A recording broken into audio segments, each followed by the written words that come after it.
Bismillah ar-Rahman ar-Rahim. Assalamu alaikum wa rahmatullahi wa barakatuh. As we welcome you once again to the second part of tonight's edition of In Conversation with myself, Inayat Wadi, and always a pleasure being with you on the various platforms of Salam Media as we tackle global and current issues. And our focus this evening now is moving to the subcontinent, and we're talking about Pakistan. And once again, we see some lethal action that is taking place. We've heard about Pakistani authorities currently executing major crackdowns on election protesters in Pakistan administered Kashmir, that we're talking of Azad, Jammu and Kashmir. And also we see nationwide mass deportation campaigns against undocumented Afghan nationals. Now, clearly this raises a lot of questions because for a long time, we have been critical of India and in terms of Indian actions in Kashmir as well. And the question that we are raising tonight is Pakistan repeating them at home while condemning India for doing what they are doing? We're joined by my guest this evening, Salman Khan, who is no stranger, and also Professor Junaid Ahmad, who is a regular these days on Salam Media. Salman Khan is an activist and South African Kashmir Action Group chairperson. Professor Junaid Ahmad, a director of the Center for Islam and Decolonization. To both of you, Prof. Junaid and Salman Khan, Assalamu alaikum wa rahmatullahi wa barakatuh and welcome. Wa alaikum salam. Good to be with you again. Wa alaikum assalam wa rahmatullahi wa barakatuh, my Mujahid Islam, Mujahid Kashmir, and also salam to all the beautiful listener of Salam Media. Well, Salman, I must tell you, I'm not worthy of these titles that you've given me, but jazakallah khairan for that. I think, Prof, let's ignore what Salman had to say about me, but let's really get into what we really want to talk about in terms of Pakistan. And, while we've seen Pakistan being applauded on the global stage, Iran and America, and so much that has been actually playing out, but internally, it is painting a very different picture.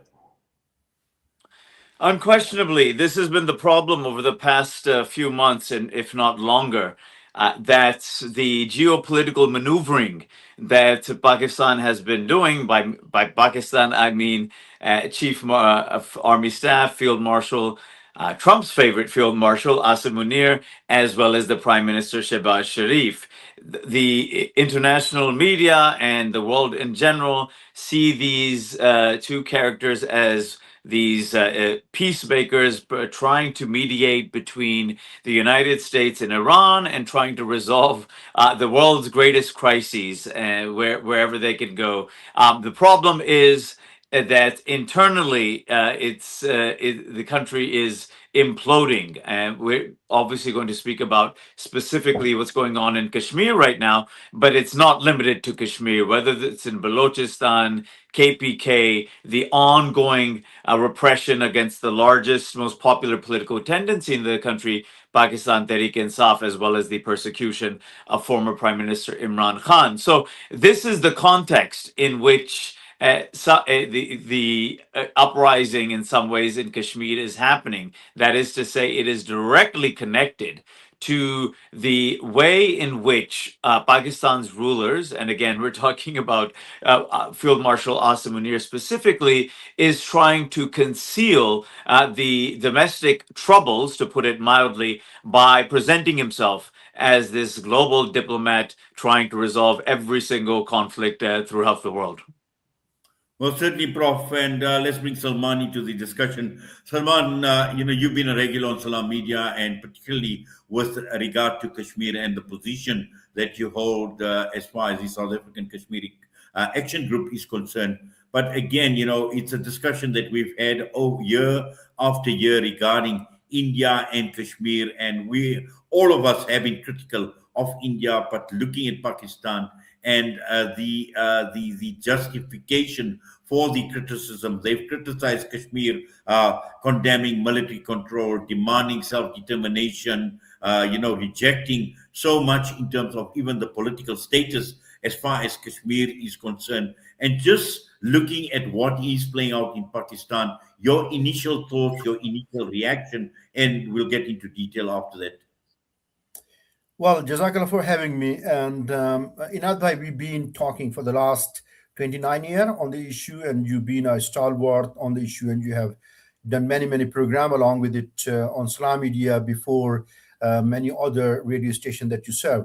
I think this discontent and the recent, the series of protests in Rawala Court was in making for many, many years. I mean, it's coming to the tipping point. It has been a discontent. When anything, whether you have peace at one side of the divided territory or the other side of the divided territory, I mean, the issue of Kashmir is unresolved issue on the United Nations on the United Nations Security Council for the last 79 years, and the core of the issue, lies with the United Nations inability to actually intervene, and we can call, Hafiz Field Marshal for his posturing on a on a geopolitical one way or another way. And Pakistan has always been facing for the last 79 years hostilities for major wars and the low intensity wars from the proxy wars from the India in Bangladesh, then to Balochistan, to Afghanistan, and of course Kashmir is not new to it. So I think the Pakistan is in a very precarious situation, technically bankrupt 20 years ago, and it's continued its way until today. And of course, a lot of people, they definitely have a problem that Pakistan is outshining at the moment on an international arena. The problem of the Rawala Court, what we see today, as I said to you earlier, it was in making for a while. I mean, the discontent of the people, they had enough by listening to the false promises from the United Nations, from the government of Pakistan. And of course, the root cause of this problem, I'm sure the professor will back me up or maybe not. It lies with the disunity between the various splint group. The Kashmir political setup is very heterogeneous. And I mean, if you go to the England and you see there's over 300 NGOs representing Kashmir issues, and I think what they failed miserably as a Kashmiri diaspora as well as the Kashmiri from the both side of the divided line. It's a unification of a one, I would say, slogan that what they really want to do and how they want to see themselves out of this problem, whether it is in Pakistan, whether it is in India, they need to see themselves out from the misery. But there is no unity between them. And because of not having any unity, and there is no recognized leadership internationally that the people can connect. When I was talking to the George Bezos many years ago before he passed away, the Nelson Mandela attorney, and he said to me, Mr. Mandela wanted to intervene into the Jammu and Kashmir issue, as he has said in 1998. But the problem, Salman, is that there is no unified leadership that we can connect. Everybody want to say they are the one who is. I mean, there are few chapters in Europe that will say they are the real, holding the real entitlement, or they are the real representative of the, the movement. And because of that disunity and no unification of the struggle, and that's where we're sitting with it in Pakistan is the same. I mean, the people have been waiting for the promised plebiscite, and we can shift the blame to Pakistan. But the problem lies with the United Nations ineffectiveness to actually resolve the problem, to bring forth. I mean, the Chapter 5 of the United Nations has mandate to bring the plebiscite into the being, and they have done it in many places in the last 70 to 80 years. And there is, I think, in the next 10 years, there's already had, I think, it's 7 or 8 plebiscite for the self-determination. But when it's come to the Kashmir, it's become an orphan child. And I think until unless we really look and point finger toward that, we can always shift the blame from the Pakistan military government to the Nawaz Sharif to anybody else. Of course, I'm not divorcing from the issue that there is no blame onto the shoulder of Pakistan. But having saying that, the problem lies with the United Nations, their ineffectiveness to solve the problem. And between me and you and in South Africa, we already have seen the United Nations is serving the imperialist agenda, the Western agenda, and they are very Islamophobic and Afrophobic. And if I qualify that my statement by saying Islamophobic and the Afrophobic, when it's come to any major resolutions to settle the account, when it's come to the to the Western power or Western interest, they're very fast. When it's come to Saddam Hussein, in a 2 hour, they issued 11 resolution. When it's come to the offsetting of the Libyan Muammar Gaddafi, it was 7 resolution took place in the short 45 minutes. But when it's come to the issue of Kashmir, 78 years is gone and there is no resolution that is implementable. They only make a reference to it, but it's not, it doesn't pass through from that status of reference to actually taking and implementing it. So yeah, that's where we are. And I think it's very sad that the 17 million people and I think another 2 or 3 million diaspora are sitting and waiting, but there is no real I would say there has never been a real effort has been made from any quarter to resolve the matter of Kashmir. And I just want to add it on something else, that for the last 78 years, whether we look at the Owen Dixon, where we look at the Bill Clinton, where we look at the Musharraf 4 formula, it's always been the two parties, either India and Pakistan, trying to bring the peace formula, or from the third party, from the American bloc, from the European bloc, or from the United Nations bloc. But it's never been any consultative process has never been taken place where the four parties from the Azad Kashmir, from the Indian occupied Kashmir, from the Pakistan and from India to sit and say, how do we resolve the issue? And any peace resolution without a proper consultative process between the both sides of the divide line, from representation from the both sides of the divide line from the Azad Kashmir and Jammu and Kashmir, if we're not going to involve them, there is no resolution that is going to take place, because it need to be equitable, acceptable, and it need to be fair to all the parties. And then always been either Pakistan come with the resolution. I think I just need you to hold that thought, because I just want Prof. Junaid to comment on some of the issues that you have raised as well. And I'm hoping Prof is with us, because I see Prof obviously has gone off screen. We don't get to see her, but I see Prof is back with us. Prof. Junaid, I think just following up from what Salman is saying as well, and I think some of the key issues that I'd like to actually talk about is, comparing what Pakistan has been doing, criticizing, when one looks at the core criticisms of Pakistan against India. They've always criticized India of human rights, of militarization, heavy-handed military force, the political changes where Pakistan has actually rejected India in terms of the special autonomous status for Jammu and Kashmir. Pakistan has been talking about international law for a very, very long time. Now, in terms of how this actually ties in with what Pakistan is doing at this point in time, election protests, security crackdown, all of this actually playing out. And once again, when you look at what the government has been doing in terms of, backing certain people, certain authorities as well, what do you make out of, how Pakistan has been reacting to India versus what it's doing internally?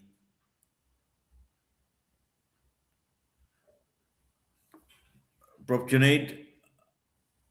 I think Prof. Junaid, we've lost Prof. Salman. Are you there? Yes, I'm still here. Okay. Salman, I think while Prof is trying to join us, perhaps, you've heard what I've said actually, yes, and just looking at some of these key and critical issues, and just to try and make sense of, how Pakistan sees itself versus how it looks at India as far as Kashmir is concerned.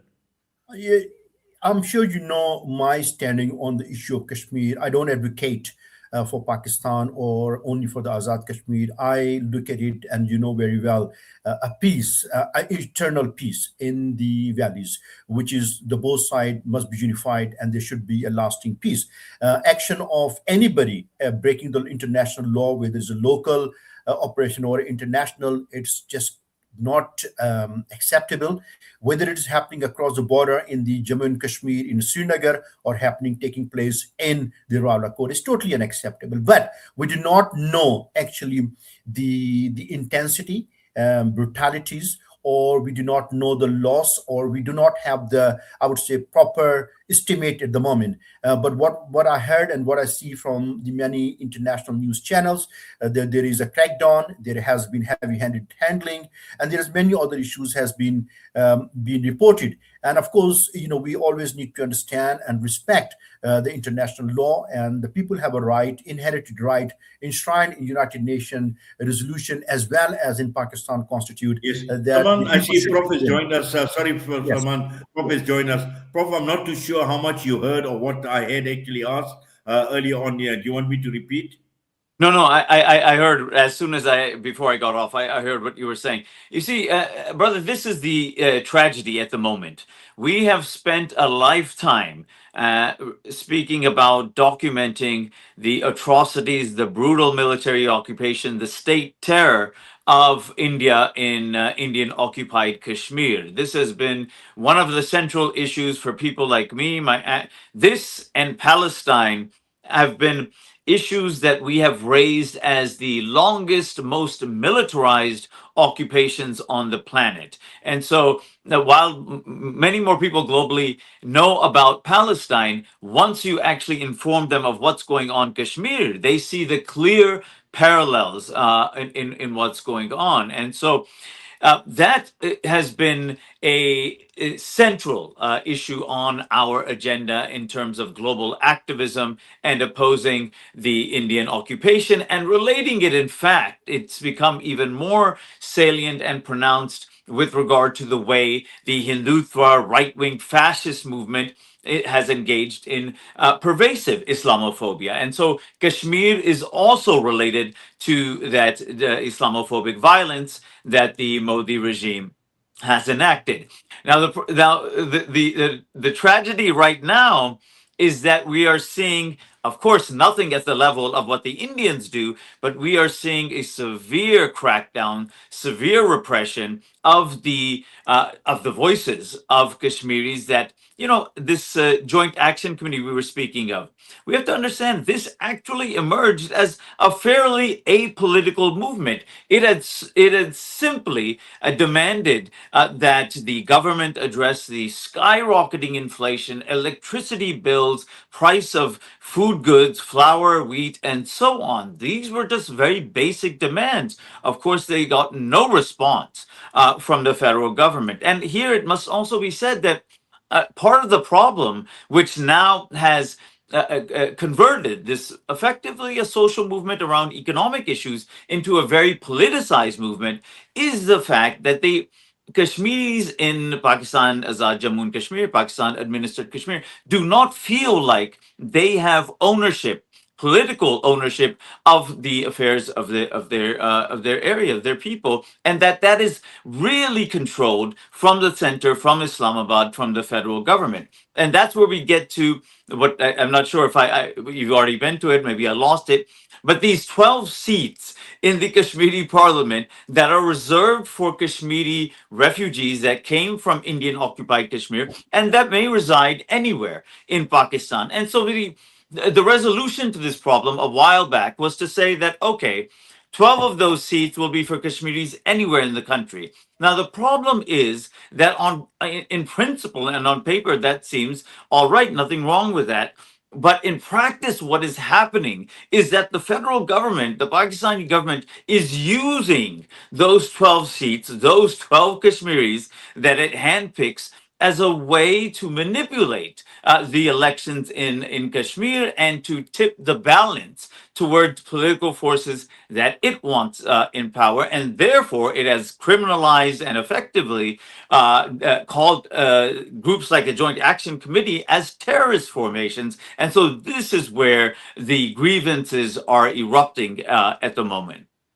Yes, certainly, Prof. And also, Salman, I think, when one looks at these protests, obviously it's nothing different from what we've experiencing or we are experiencing in South Africa as well. And this is a worldwide phenomenon. We see in India the cockroach movement that has now sprung up against Narendra Modi. But here we are talking about a group that is talking about or concerned or protesting against rising living costs. But what we are seeing is brutal crackdowns. And we've heard about people that have now been killed.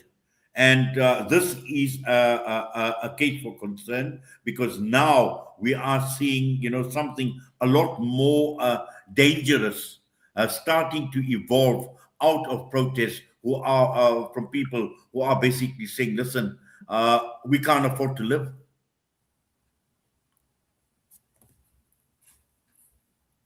Salman, Yes, I can hear you.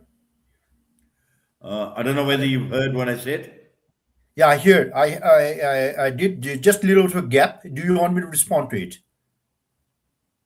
Yes, please respond, Salman. Okay.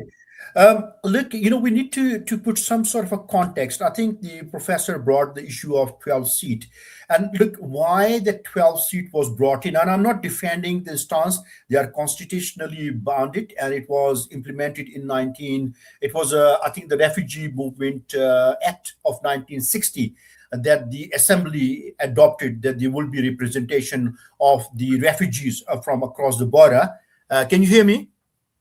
Yes, go ahead, Salman. Okay, so those seats was promulgated into the constitute of the Azad Kashmir in 1960, and then when the first election took place in 1970, those seats have a representation. So total seats in the assembly it made up of 53, actually not 45, because there is a 5 seats reserved for the female, one for the technocrat, one for the ulama, and one for the the Jammu and Kashmir national resident living abroad as like overseas representative. Now, this 12 seat provide a, first of all, it is constitutionally binding in the Article 22 of the 1964 of the Azad Kashmir, legislative body. So that is cannot be easily. It need to be voted out if that's what the JSSCC want. The Joint Awami Committee wanted to abolish or remove or reduce. That's fine. It should be contested, and it should be done through the proper legal channel. It cannot be just because of the demand. It need to go through the proper legal process. But the reason that 12 seat was introduced, the background to it is the Pakistan wanted to show that this elected body in Pakistan, in Azad Kashmir, have a true representation of the people from the both sides of the Pakistan. Now we stuck with it, and that's the local people feel that this is used being by the federal government. And now again, coming back to very critical, very very important issue of like the discontent. The people of the Azad Kashmir. I mean, I'm from the Rawalakot. I travel and live there for many years. Some of the part of the Rawalakot, Punj, and Bagh have better facilities than some of the unfortunate villages in Pakistan. If you go to Chichukimalia or you go to the Gujarat and many other small villages, we don't have those facilities what we have in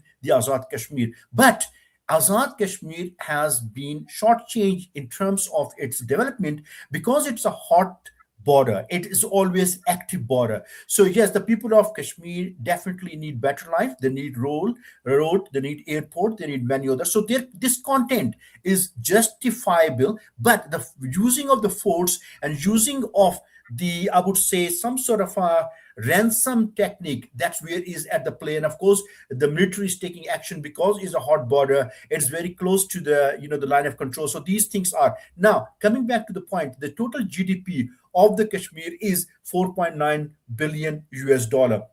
Now in Pakistan, from that 9.4, the GDP of the Kashmir is actually the budget come from Pakistan federal government, and that is, I think, has been just recently approved of 269 billion rupees, which is 1.2 1.7 billion dollar.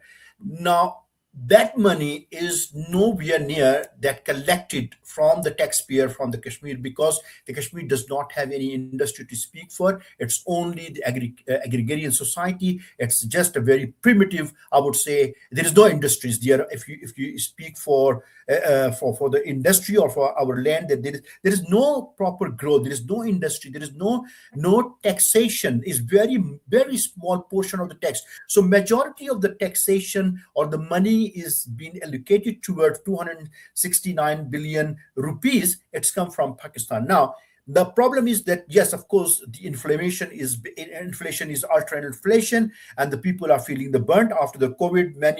Many businesses has been closed down, and of course the Kashmir is not been developing, and of course their demands are right. But on the same time, as a host country, I think Pakistan has to be given some sort of a credit to bearing the like our military, I would say, budget.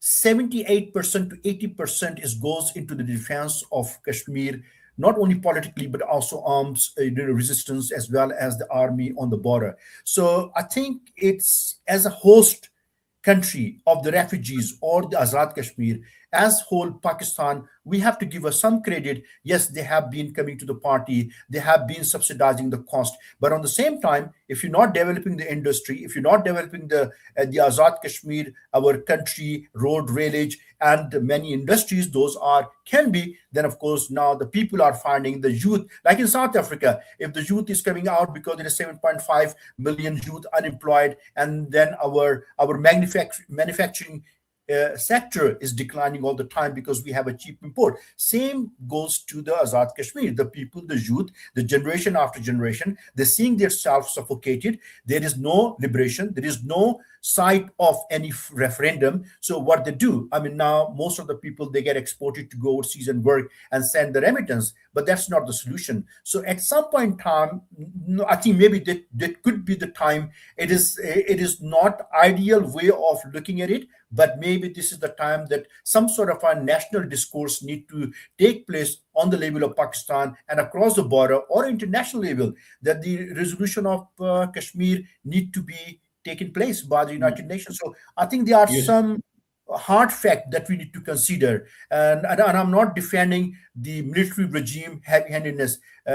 Our people are dying, and this is not the right. So I will ask Prof obviously to respond to some of these, because I'm sure Prof you've been listening very, very attentively, and also to what Salman had to say, and as well in terms of Pakistan, its investment in Kashmir, military spending, and so we will ask you to respond. But before that, I need to take an ad break. We need to pay some bills.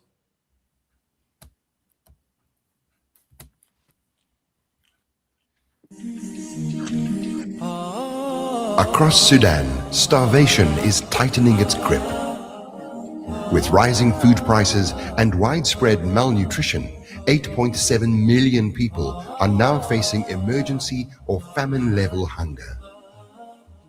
As the conflict intensifies and aid routes narrow, families in Sudan are running out of options and time. The Al Imdad Foundation is delivering life-saving humanitarian aid to those most at risk. Stand with Sudan.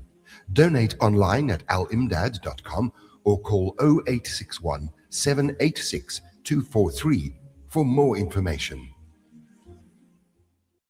Discover the Africa of your dreams and surround yourself with her spectacular beauty. Relax beneath her serene sunsets and explore wildlife at its natural best. It's where the pride of Africa comes together. The Kwantu Private Game Reserve. Get to know the Big Five or cruise on an elephant safari game drive. Interact with lion and tiger cubs and enjoy world-class halal cuisine while we pamper you during your 5-star stay. Indulge in the true African experience. For reservations, call now on 042-203-1400 or visit kwantu.co.za.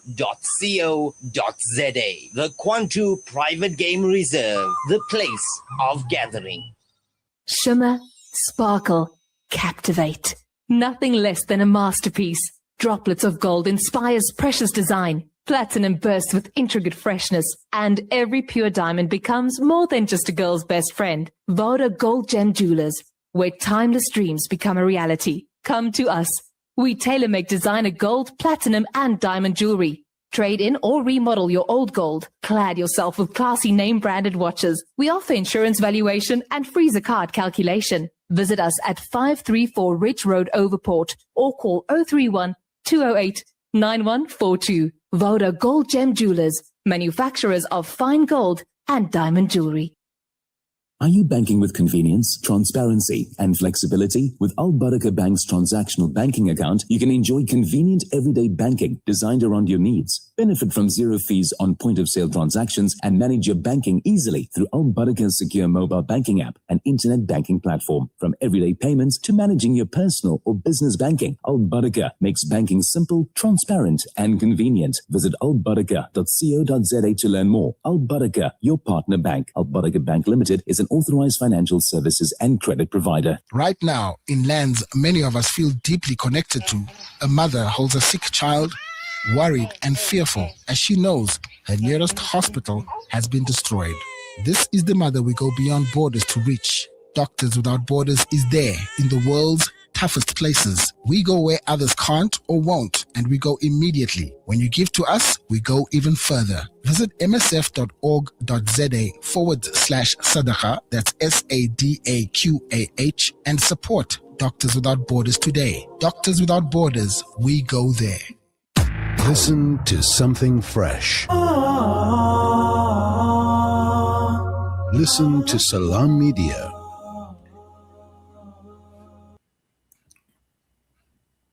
Well, we continue our broadcast with my guest tonight, Salman Khan and Professor Junaid Ahmad. Prof, early on, Salman was talking about how heavily invested Pakistan is in Kashmir. But also, just to get your comments on that investment and also what Pakistan expects in terms of a return on their investment, but also linking this to the implications or the consequences for the greater region.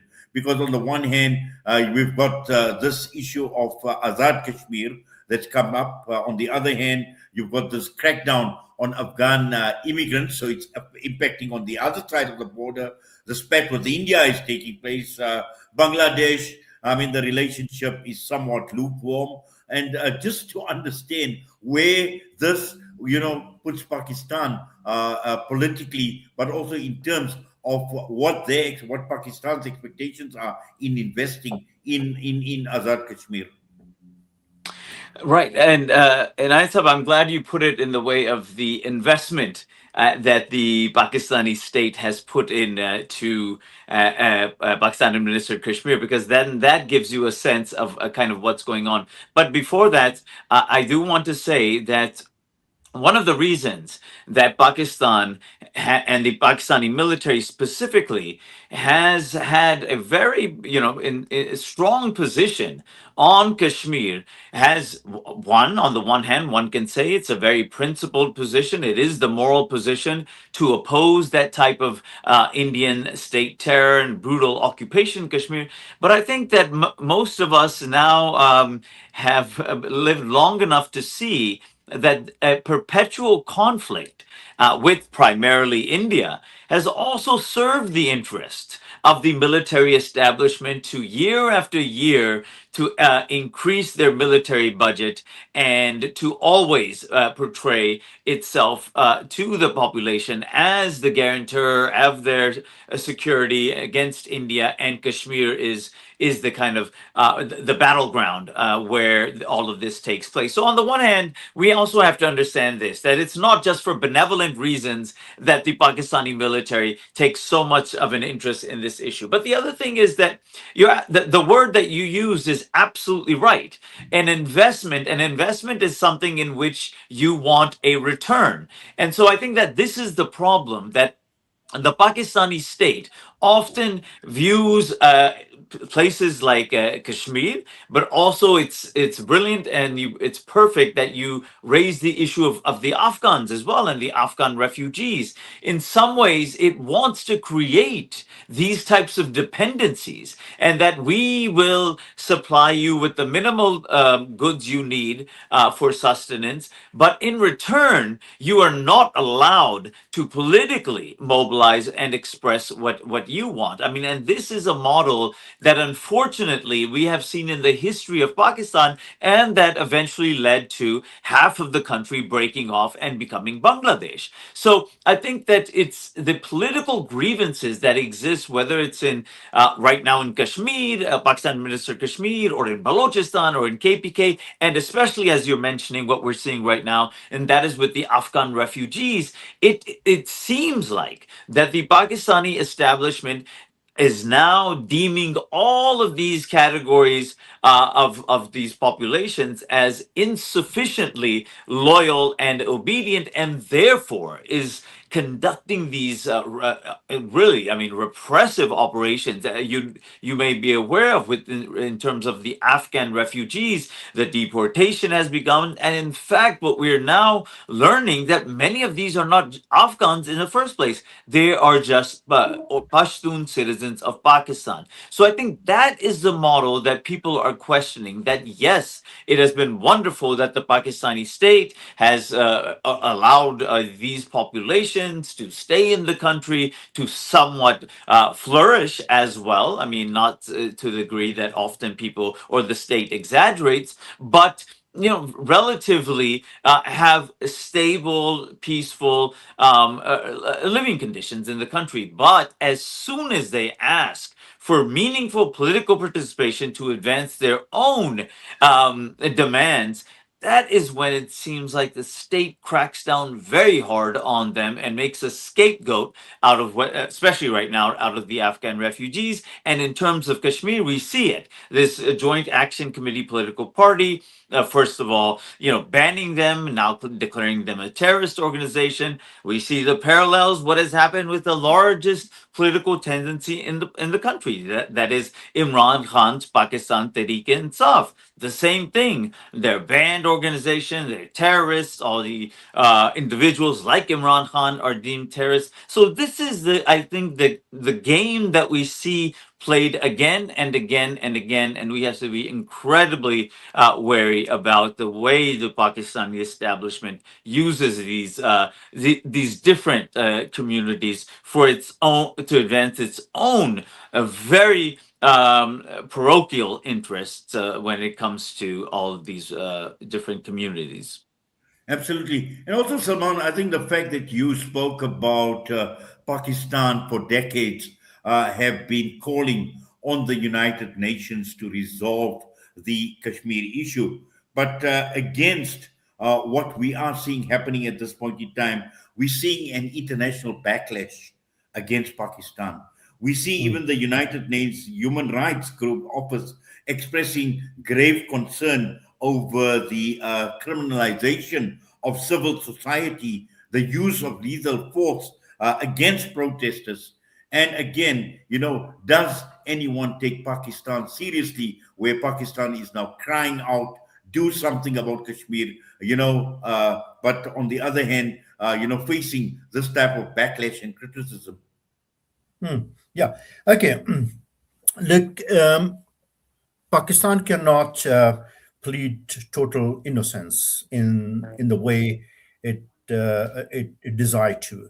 And I served as a 7-year director in South Africa for the Amnesty International, and there was no report for the last 20 years which has not mentioned the injustices in Azad Kashmir. So that is not that Pakistan is completely innocent when it's come to their application of the law and order in Azad Kashmir. So there has been some sort of incidents and some of the reports that has already been recorded. Look, coming back to the main point of the discontent of the people of the both side of the Kashmir, this is a longest unresolved matter and it need a international attention. We are doing enough, and I'm sure the professor maybe doesn't know that from this land, and you've been writing on Kashmir for a while, and I was surprised to see in your archive that you have not picked up my story of opening 3-time war crime case against Prime Minister Modi in South Africa. And now we are very close to take the case of that war crime to the ICG, because on the regional basis, local, national, and regional African continent basis, we have exhausted all the legal ways, and we are going and we're looking for the referral. Yes, Pakistan is being a very good brother to the cause, but it has also been shortchanged. As I mentioned to you, that was in 1951, that the only time Pakistan make a reference in United Nations for the plebiscite, and since then it has never repeated that stance that there should be, yes, United Nations resolution must be implemented, but the chapter 5 of the United Nations is mandate to hold the plebiscite, and they're waiting for application from Pakistan to actually have it. So these are the core issues that need to be dealt with. Your question was if Pakistan can be taken seriously. Yes, Pakistan can be taken very seriously. It is a nuclear power, and it will continue to be the regional power. Now, when we look at the geopolitics, what's happening in Afghanistan region, what was happening in Sistan between the border of the Iran and Pakistan, and this, the India has been fighting a what we call it a proxy war, low intensity proxy war from the many direction. I mean, in South Africa, we got the highest diaspora, one of the biggest diaspora, Professor Junaid, and that if you do not know, let me tell you that we have over 3.5 million diaspora Indian living in South Africa, which is one of the highest. And to serve that 3.5 million of the diaspora, we have only two consulates, one in Durban, one in Cape Town, I think one in Pretoria. Yeah, that's the three. Only 5,000 expect that India have in Afghanistan, only 5,000 as registered professional helping in Afghanistan, and they got 7 embassies. So what is this 7 embassies doing? It is using the visa? No, they are there to making sure that Pakistan continue to suffer. And Pakistan, there is something is on. The proxy war has been fought. So there is definitely some sort of a problem that we do not have the time, or our canvas is not broad enough to go into the geopolitics, and we cannot get into the details. But coming back to the point of Pakistan has not been delivering, and they're looking at the scapegoat, whether it is Afghanistan, whether it is Balochistan, whether it is Karachi, whether it is MQM, and this the core issue. And I want our professor to either validate or dismiss me. Our problem is it is coming from the one thing, and that is a core dynastical political power. Dynastical political power in the two of the Chaudhrys or the Vaderas.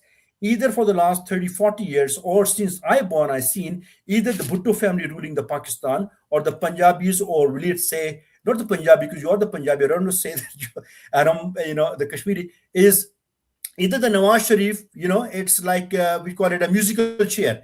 You sit down, or I stand up, you sit down. And poor Imran Khan was only, I would say, the Awami leader. I mean, the only nationalist Awami leader. He was not the landlord. And where is he? He's in a jail. So we have a problem. The whole world has get rid of the feudalism and feudal lord. Pakistan still have it. And the two families are completely bankrupting the Pakistan for the last. And yes, military establishment is there to protect the border and the state of Pakistan. But where our core problem in a political system is that the two dynasties ruling the Pakistan. And that's where the main problem is. One day, if that's solved, whether it's Imran Khan or whether it's anybody else, whether it's a Professor Junaid, lead the way of the true aspiration of the Pakistani people, that's different. But when you're going to get a Benazir Bhutto, and then you're going to get a Jubalawal, and when he's got a grandson, and the Nawaz Sharif and the Bibi, and this ransacking of the Pakistan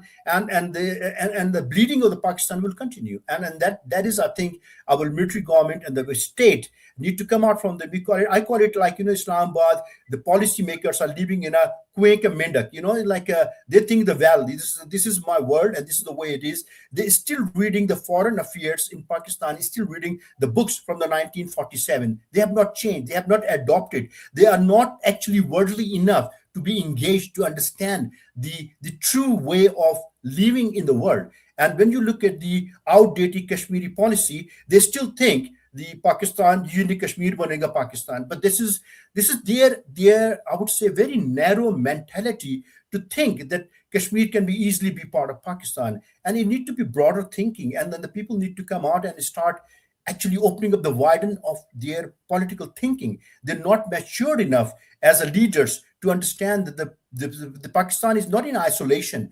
Pakistan is not Islamabad. It is interact and it interact into the geopolitical system of the world. So I think our core problem is until and unless we're going to get a true representation, whether it's Imran Khan, whether it's anybody else, we cannot continue to be in the hands of Nawaz Sharif family and for the Pakistan People's Party. That system has to go out. Salman, but also I think, Prof. Junaid, Salman speaks about political maturity. And when one looks at Pakistan society, when one looks at Imran Khan's party, Tehreek-e-Insaf as well, I think to a large extent we have seen that political maturity within Pakistan society, and this is the reason why Imran Khan had done so well. This is the reason why we've seen that landslide victory. This is the reason why Imran Khan and Tehreek-e-Insaf have been seen as such a threat, and drastic measures obviously had to be taken in the most extreme forms to get rid of that. But I suppose I'm sure Pakistan society, the public, the masses in Pakistan are not sleeping. They've reached that level of maturity. It's more about action rather than just sitting back and doing absolutely nothing. And what we see with what's happening in India, Modi thought he was untouchable. And this cockroach movement has taught him a lesson. Yes, Brother Naif, let me, some great points mentioned by Brother Salman. Let me just make two points. First, the geopolitics, as I began this discussion with. When we're speaking about the UN and international law, the promises of the plebiscite, and so on, we have to acknowledge we are living in a world in which international law has been thrown to the dustbin. I mean, we can thank Trump for that, but let's not just blame Trump for that as well. That international law, does anyone even hear about UN resolutions and this and that and so forth? This is very unfortunate and very sad, especially for someone who teaches international law to students. But, I don't have too many hopes for that right now. It seems like politics and political struggle and direct military struggle in this day and age is the way to actually resolve issues. And I don't say that with glee. So that's the first thing, that geopolitics right now is one in which no one gives a damn about what Pakistan, or for that matter, India is doing internally into Kashmir, because it's all about this geopolitical maneuvering. And I'm just saying it very candidly. And I think most people in the audience will know exactly what I'm talking about. The second thing, when I mentioned the Pakistani military, one of the phrases that we used for the United States since the time of Vietnam is that the war itself, or the conflict itself, for the generals and becomes a self-licking ice cream cone. They continue it because they profit from it. And I think that we have seen some of that on both sides of the border, on the Indians and the Pakistanis, but specifically the Pakistani military, because the Pakistani military dominates Pakistani political life, and that is a way to justify these massive budget increases year after year after year. But the final point is my complete agreement with Brother Salman, in which he says that these dynastic political parties, either the House of Sharif, the Sharif brothers, or the House of Bhutto Zardari in Sindh, all of them have been utterly corrupt, no principled commitment to Kashmiri self-determination. There has been one person in the history of the country that has been actually able to convince. We see this both anecdotally when speaking to people, but also whatever types of surveys and polls they have been able to do in Kashmiris within Indian occupied Kashmir. It was that under the rule of Imran Khan was the first time that they wanted to join Pakistan. And it should be obvious why. If anyone goes and listens to the speech, the very famous speech that Imran Khan gave to the United Nations, half of that was on the issue of Kashmir. And of course, we should expect that to resonate deeply within the hearts of Kashmiris. I was in the UK, Leeds and Bradford. They were playing that speech on and on again, Kashmiris. So he was immensely popular.